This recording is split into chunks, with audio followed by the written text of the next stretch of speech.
Hi hello ನಮಸ್ಕಾರ ಸ್ನೇಹಿತರೆ. ಕೊನೆಗೂ ಇಲ್ಲಿ ಕಾವೇರಿ ಮತ್ತು ಬಾಲನನ್ನು ಒಂದು ಮಾಡಬೇಕು ಅಂದ್ಕೊಂಡಿರೋ ರಾಣಿ ಅಪ್ಪ ಅಮ್ಮನನ್ನು ಒಂದು ಮಾಡೋದ್ರಲ್ಲಿ ಮೇಲುಕೈ ಸಾಧಿಸ್ತಾಳ. ಇದರ ನಡುವೆ ಜೈಲಿಗೆ ಹೋಗಿರೋ ವರದ ಜೈಲಿಂದ ರಿಲೀಸ್ ಆಗ್ತಾರ. ಏನಾಯಿತು ಏನು ಕತೆ ಇದು ಎಲ್ಲವನ್ನ ಕೂಡ ತಿಳ್ಕೊಬೇಕು ಅಂದರೆ ಈಗಲೇ ನಮ್ಮ ಈ ಚಾನಲ್ನ ಸಬ್ಸ್ಕ್ರೈಬ್ ಮಾಡಿ, ಹಾಗೆ ಒಂದು ವಿಡಿಯೋವನ್ನು ಪೂರ್ತಿಯಾಗಿ ನೋಡೋದನ್ನು ಯಾವುದೇ ಕಾರಣಕ್ಕೂ ಕೂಡ ಮರಿಬೇಡಿ. ಇಲ್ಲಿ ರಾಣಿ ಕಂಡ್ರೆ ಆಗ್ತಿರ್ಲಿಲ್ಲ, ಕಾವೇರಿ ಕಂಡ್ರೆ ಆಗ್ತಿರ್ಲಿಲ್ಲ. ಆದರೆ ಇವತ್ತು ರಾಣಿ ಮತ್ತು ಕಾವೇರಿನೇ ಆ ಮನೆ ಒಂದು ಲಕ್ಷ್ಮೀರು ಅನ್ನೋ ರೀತಿ ಸ್ವಾಗತಿಸಿ ನೀವಿಬ್ರು ಇಲ್ಲೇ ಇರಬೇಕು ಅಂತ ಹೇಳಿ ಅತ್ತೆ ಹೇಳ್ತಿದ್ದಾರೆ. ಕಾವೇರಿನೇ ತುಂಬ ದಿನ ಇರುವುದಿಲ್ಲ ಅಂದರೂ ಕೂಡ ಇಲ್ಲ ನೀವು ಇಲ್ಲೇ ಇರಬೇಕು ಅಂತ ಕೂಡ ಫೋರ್ಸ್ ಮಾಡ್ತಿದ್ದಾರೆ. ಇದರಿಂದಾಗಿ ನಿಜಕ್ಕೂ ಅಚ್ಚರಿ ಆಗ್ತದೆ ಸತ್ಯವ್ರಿಗೆ, ನಿಜವಾಗ್ಲೂ ನಾನು ಹೆಂಡತಿ ಬದಲಾಗಿದ್ದಾಳ ಅಥವಾ ನಾಟಕ ಮಾಡ್ತಿದ್ದಾಳ ಅಂತ. ಇದರ ನಡುವೆ ಇಲ್ಲಿ ಎಲೆ ಅಡಿಕೆ ಹಾಕ್ಕೊಂಡಿದ್ದಾಗ ಇಲ್ಲಿ ರಾಣಿ ಎಲೆ ಅಡಿಕೆ ಎಷ್ಟು ರೆಡ್ ಆಗಿದೆ ಅಂತ ಹೇಳಿದಾಗ ಗಂಡನ ಪ್ರೀತಿ ಜಾಸ್ತಿ ಇದ್ರೆ ಅವ್ರ ನಾಲ್ಗೆ ರೆಡ್ ಆಗುತ್ತೆ ಅಂತ ಅತ್ತೆ ಹೇಳ್ತಾರೆ. ಆಗ ಗಂಡನಿಗೆ ಜಾಸ್ತಿ ಪ್ರೀತಿ ಇದೆ ಅಂದರೆ ಅಪ್ಪನಿಗೆ ಜಾಸ್ತಿ ಅಮ್ಮನ ಮೇಲೆ ಪ್ರೀತಿ ಇದೆ, ಅದೇ ಕಾರಣಕ್ಕೆ ರೆಡ್ ಆಗಿದೆ.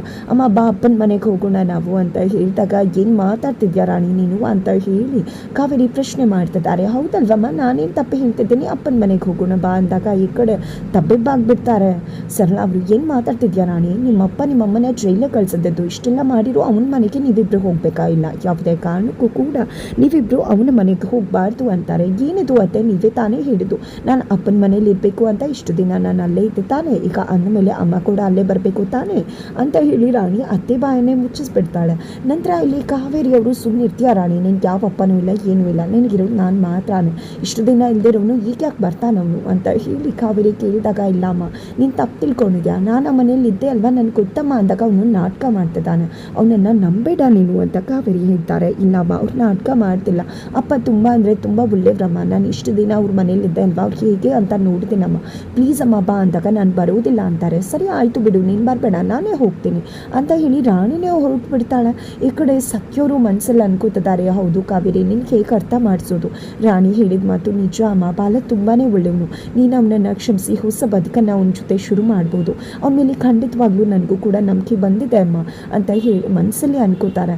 ನಂತರ ಇಲ್ಲಿ ನೋಡ್ತೀಯಣ ಹೇಗೆ ರಾಣಿ ಹೊಟ್ಟೋಗ್ಬಿಟ್ಲು, ಖಂಡಿತ ನನಗೆ ಎಷ್ಟು ಕೋಪ ಬರ್ತದೆ ಗೊತ್ತಾ ಅಂದಾಗ ಈ ಕಡೆ ಸರಳ ಅವರು, ಹೌದು ಕಾವೇರಿ ರಾಣಿ ಯಾವುದೇ ಕಾರಣಕ್ಕೂ ಅಲ್ಲಿಗೆ ಹೋಗ್ಬಾರ್ದು, ಬಾ ಅವನ ಮನೆಗೆ ಹೋಗಿ ಅವಳನ್ನು ಕರ್ಕೊಂಡು ಬರೋಣ ನಾವು ಅಂತ ಹೇಳಿ ಹೇಳ್ದಾಗ ನೀನು ಸುಮ್ಮನಿರ್ತೀಯ ಸರಳ, ಯಾಕೆ ರೀತಿ ನಡ್ಕೋತಾ ಇದೆಯಾ, ಅವಳು ಎಲ್ಲಿ ಹೋಗಿದ್ದಾಳೆ, ಅವ್ನ ಮನೆಗೆ ತಾನೇ ಹೋಗಿದ್ದಾಳೆ, ಬರ್ತಾಳೆ ಬಿಡು ಅಂತ ಹೇಳಿ ಸತ್ಯವರು ಸುಮ್ಮನಿರಿಸ್ತಾರೆ.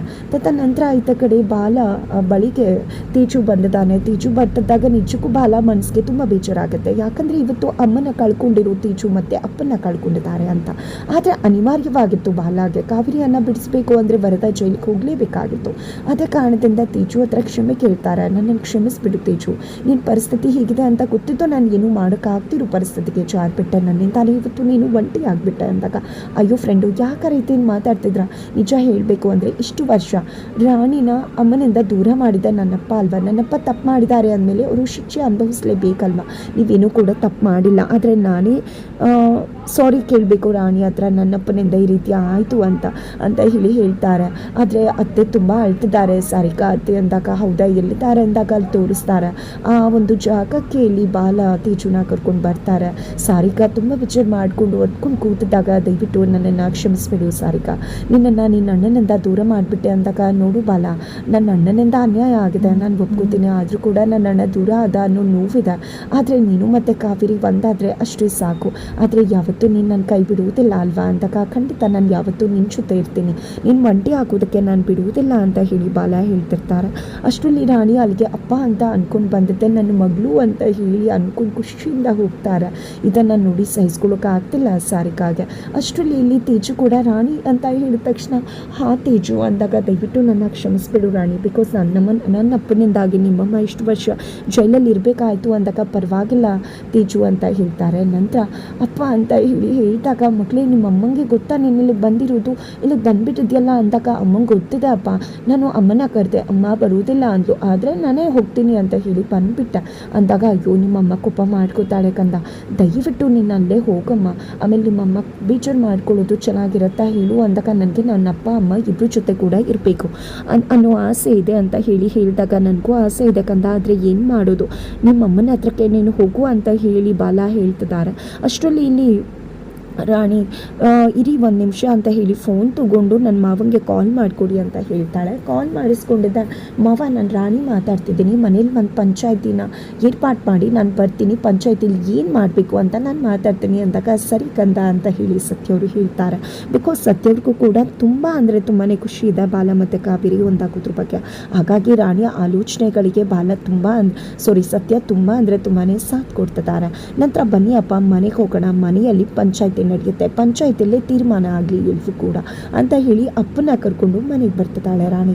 ಇತ್ತ ಕಡೆ ಸಾರಿಕಾ ಕಾಲ್ ಮಾಡ್ತಾರೆ ಸರಳ ಅವರು, ಮೇಡಮ್ ನೀವು ಹೇಳಿದ್ರಲ್ವಾ ಅದೇ ರೀತಿ ಮಾಡ್ತಿದ್ದಾನೆ ಮೇಡಮ್, ಯಾವುದೇ ಕಾರಣಕ್ಕೂ ಕಾವೇರಿ ರಾಣಿ ಇಲ್ಲಿ ಹಿಂದೆ ಹೋಗಬಾರ್ದು, ಆ ರೀತಿ ಲಾಕ್ ಮಾಡಿದ್ದೀನಿ, ಯಾರಿಗೂ ಕೂಡ ಡೌಟ್ ಬಂದಿಲ್ಲ, ಆದರೆ ನನ್ನ ಗಂಡಂಗೆ ಸ್ವಲ್ಪ ಡೌಟ್ ಬಂದಿದೆ, ಬಟ್ ನಾನು ಮ್ಯಾನೇಜ್ ಮಾಡ್ತಾ ಇದ್ದೀನಿ, ಆದರೆ ನೀವೇ ಎಲ್ಲವನ್ನ ಕೂಡ ನೋಡ್ಕೋತೀನಿ ಅಂದಿದ್ರೆ ನೋಡ್ಕೋಬೇಕು ಆಯಿತಾ ಅಂದಾಗ ನಾನು ಎಲ್ಲನೂ ಕೂಡ ನೋಡ್ಕೋತೀನಿ, ಆದರೆ ನೀವು ಯಾವುದೇ ಕಾರಣಕ್ಕೂ ಕಾವೇರಿ ಮತ್ತು ರಾಣಿ ಇಬ್ಬರು ಕೂಡ ಬಾಲ ಮನೆಗೆ ಹೋಗ್ತಿರೋ ಹಾಗೆ ನೋಡ್ಕೋಬೇಕು ಅಂತಾರೆ. ಮೇಡಮ್ ನೀವು ದುಡ್ಡು ಕೊಡ್ತಿದ್ರ, ನಾನು ಅದಕ್ಕೆ ಕೆಲಸ ಮಾಡ್ತಿದ್ದೀನಿ, ಆದರೂ ಮೇಡಮ್ ನೀವು ಯಾಕೆ ಮೇಡಮ್ ಬಾಲ ಎಂದೇ ಬಿದ್ದಿದ್ದೀರಾ, ಬಾಲನೇನಾದರೂ ಇಷ್ಟಪಡ್ತಿದ್ರ ಅಂದಾಗ ನಿನ್ಗೆ ಯಾಕೆ ಬೇಕು ಅಂತ ಸಾರಿಕಾ ಕೇಳ್ತಾರೆ. ಅದು ಆಗಲ್ಲ, ಕಾವೇರಿ ಕೂಡ ಬಾಲ ಎಂದೇ ಹೋದ್ಲು, ನೀವು ಏನಾದರೂ ಹೋಗ್ತಿದ್ರೆ ಅವನ ಹತ್ರ ಏನಿದೆ ಅಂತ, ಅವನ ಹತ್ರ ಏನೂ ಇಲ್ಲ ಅಂಥವನ ಹತ್ರ ಯಾರಿಂದೆ ಹೋಗ್ತಾರೆ ಅಂತ ಹೇಳ್ತಾರೆ. ನಿನ್ಗೆ ಅದೆಲ್ಲ ಬೇಕಾಗಿಲ್ಲ, ಸುಮ್ಮನೆ ಕಾಲ್ ಕಟ್ ಮಾಡು ಅಂತ ಹೇಳಿ ಸಾರಿಕಾ ಕಾಲ್ ಕಟ್ ಮಾಡಿಬಿಡ್ತಾರೆ. ಏನಪ್ಪ ನಾನಂತ ಹೇಳಿದ, ಯಾಕಿಷ್ಟ ಈ ಮೇಡಮ್ ಕೋಪ ಮಾಡಿಕೊಂಡ್ರು ಅಂತ ಸರಳ ಅನ್ಕೋತಾರೆ. ಅಷ್ಟರಲ್ಲಿ ಲೋಹಿತ ಬಂದಿದೆ, ಅಮ್ಮ ನೀನು ಕಾವೇರಿ ಅತ್ತೆ ಹಾಗೆ ರಾಣಿನ ಇರಿಸ್ಕೊಳ್ಳಿಕ್ಕೆ ದುಡ್ಡು ತಗೋತಿದ್ಯಾ ಅಂದಾಗ, ಹೌದು ಕಣೆ ನೀನು ಸುಮ್ಮನಿರು, ಯಾರಿಗೂ ಕೂಡ ಗೊತ್ತಾಗೋದ್ಬೇಡ, ಇನ್ನು ಆರಾಮಾಗಿರ್ಬಹುದು, ಆರಾಮಾಗಿ ಮಾಲ್ಗೆ ಹೋಗ್ಬೋದು, ಏನು ಬೇಕೋ ಅದನ್ನು ತೊಗೋಬಹುದು, ಯಾರಿಗೂ ಹೇಳಬೇಡ ಆಯಿತಾ ಅಂದಾಗ, ಆದರೂ ಕೂಡ ನನಗೆ ರಾಣಿಯಲ್ಲಿರುವುದು ಸ್ವಲ್ಪ ಕೂಡ ಇಷ್ಟ ಇಲ್ಲ ಅಂತ ಹೇಳಿ ಹೊರಟ್ಬಿಡ್ತಾರೆ. ನಂತರ ಆದರೂ ಕೂಡ ವರಮಹಾಲಕ್ಷ್ಮಿ ಹಬ್ಬ ಬರೋಕ್ಕೂ ಮುನ್ನನೇ ನನ್ನ ಮನೆಗೆ ದುಡ್ಡಿನ ಜನ ಕಾಂಚಾಣನೇ ಬರ್ತಿದ್ಯಲ್ಲಪ್ಪ ಅಂತ ಸರಳ ಅಂದ್ಕೊಂಡು ಫುಲ್ ಅಂದರೆ ಫುಲ್ ಖುಷಿ ಪಡ್ತಿದ್ದಾರೆ. ತದನಂತರ ಇಲ್ಲಿ ಮನೆಯಲ್ಲಿ ಪಂಚಾಯತಿಯನ್ನು ಏರ್ಪಡಿಸ್ತಿದ್ದಾಳೆ ರಾಣಿ, ಅಪ್ಪನ ಕರ್ಕೊಂಡು ಬರ್ತಾಳೆ. ಇಲ್ಲಿ ಅಮ್ಮ ಕಾವೇರಿಗಂತೂ ಮಗಳು ಆ ರೀತಿ ಮಾಡ್ತಿರೋದೇ ಇಷ್ಟ ಆಗ್ತಿಲ್ಲ, ಬಟ್ ಮಗಳಂತೂ ನನಗೆ ಅಪ್ಪ ಅಮ್ಮ ಇಬ್ಬರು ಬೇಕು ಅಂತ ಕೇಳ್ತಿದ್ರೆ, ನನಗಂತೂ ಈ ಬಾಲ ಜೊತೆ ಇರೋದಕ್ಕೆ ಇಷ್ಟ ಇಲ್ಲ, ನಾನು ಬಾಲ ಮನೆಗೆ ಹೋಗೋದಿಲ್ಲ, ನಾನು ನನ್ನ ಮಗಳು ಇಬ್ಬರೇ ಇರ್ತೀವಿ ಅಂತ ಹೇಳಿ ಕಾವೇರಿ ಹೇಳ್ತಾರೆ. ಆದರೆ ನನಗೆ ನಮ್ಮ ಅಪ್ಪನೂ ಬೇಕು, ನಮ್ಮ ಅಮ್ಮನೂ ಬೇಕು, ನಾನು ಇಬ್ಬರ ಜೊತೆನೂ ಕೂಡ ಇರ್ತೀನಿ ಅಂದಾಗ, ಇಲ್ಲ ಅದು ಸಾಧ್ಯನೇ ಇಲ್ಲ ಅಂತ ಹೇಳಿದಾಗ, ಹಾಗಿದ್ರೆ ನೋಡು ರಾಣಿ, ಅರ್ಧ ದಿನ ನಿಮ್ಮ ಅಪ್ಪನ ಜೊತೆ, ರಾತ್ರಿ ನಿಮ್ಮ ಅಮ್ಮನ ಜೊತೆ ಇದ್ಬಿಡು ಅಂತ ಹೇಳಿದಾಗ, ಈ ಪ್ಲ್ಯಾನ್ ಕೂಡ ತುಂಬ ಚೆನ್ನಾಗಿದೆ, ಇನ್ನು ಮುಂದೆ ಅರ್ಧ ದಿನ ಅಪ್ಪನ ಜೊತೆ ಅರ್ಧ ದಿನ ಅಮ್ಮನ ಜೊತೆ ನಾನಂತೂ ಇರ್ತೀನಪ್ಪ, ನನಗೆ ಅಪ್ಪ ಅಮ್ಮ ಇಬ್ಬರು ಕೂಡ ಬೇಕು ಅಂತ ಹೇಳಿ ರಾಣಿ ತೀರ್ಮಾನವನ್ನೇ ಕೊಟ್ಬಿಡ್ತಾಳೆ. ಅದಕ್ಕೆ ಅಪ್ಪ ಅಮ್ಮ ಇಬ್ಬರು ಕೂಡ ಒಪ್ಕೋಬೇಕಾಗಿದೆ. ಇಲ್ಲಿ ಕಾವೇರಿ ಕೂಡ ಸ್ಕೂಲ್ನಲ್ಲಿ ಕೆಲಸ ಕೇಳಿಕೊಂಡು ಹೋಗಬೇಕು ಅಂತ ಹೇಳಿ ರಾಣಿ ಸ್ಕೂಲ್ಗೆ ಹೋಗ್ತಿದ್ದಾರೆ. ಮಕ್ಕಳೆಲ್ಲರೂ ಕೂಡ ಹೋಗಬೇಕಾದ್ರೆ ಈ ಕಡೆ ಬಾಲ ಆಟೋ ತೊಗೊಂಡು ಬರ್ತಾರೆ, ಬಿಕಾಸ್ ಈಗ ಬಾಲ ಆಟೋ ಡ್ರೈವರ್ ಆಗಿ ಕೆಲಸವನ್ನು ಶುರು ಮಾಡ್ಕೊಂಡಿದ್ದಾರೆ. ಈ ಕಡೆ ಮಕ್ಕಳನ್ನೆಲ್ಲ ಕೂರಿಸ್ಕೊತಾರೆ. ಈಗ ಅಮ್ಮ ಕೂಡ ಬರ್ತಿದ್ದಾಳೆ ನಮ್ಮ ಸ್ಕೂಲ್ಗೆ ಅಂತಿದ್ದಾಗ, ಇಲ್ಲಿ ಅಮ್ಮ ಬಾಮ್ಮ ಅಂದಾಗ ನಾನು ಬರೋದಿಲ್ಲ ಅಂತಾರೆ. ಸುಮ್ಮನೆ ಬಾಮ್ಮ ನೀನು ಅಂತ ರಾಣಿ ಹೇಳಿದ ತಕ್ಷಣ, ಅಮ್ಮ ಕೂತ್ಕೋಬೇಕು ಬಟ್ ಜಾಗ ಸಾಕಾಗ್ತಿಲ್ಲ, ಅಪ್ಪನ ಪಕ್ಕನೇ ಕೂತ್ಕೋ ಅಮ್ಮ ಮುಂದೆ ಅಂತ ಹೇಳಿ ಅಪ್ಪನ ಪಕ್ಕನೇ ಅಮ್ಮನ ಕೂಡಿಸ್ತಿದ್ದಾಳೆ. ಇದರ ನಡುವೆ ವರದ ಮಗದೊಮ್ಮೆ ಜೈಲಿಂದ ರಿಲೀಸ್ ಆಗ್ತಿದ್ದಾಗೆ ಮತ್ತೆ ಇಲ್ಲಿ ಕಾವೇರಿ ಬದುಕಲ್ಲಿ ವಕ್ರದಿಸೆ ಶುರುವಾಗ್ತದೆ. ಹಾಗಿದ್ರೆ ಏನಾಗುತ್ತೆ ಮುಂದೆ ಅನ್ನೋದನ್ನು ತಿಳ್ಕೋಬೇಕು ಅಂದರೆ ಮುಂದಿನ ವೀಡಿಯೋಗೆ ವೇಟ್ ಮಾಡೋದನ್ನು ಮರಿ.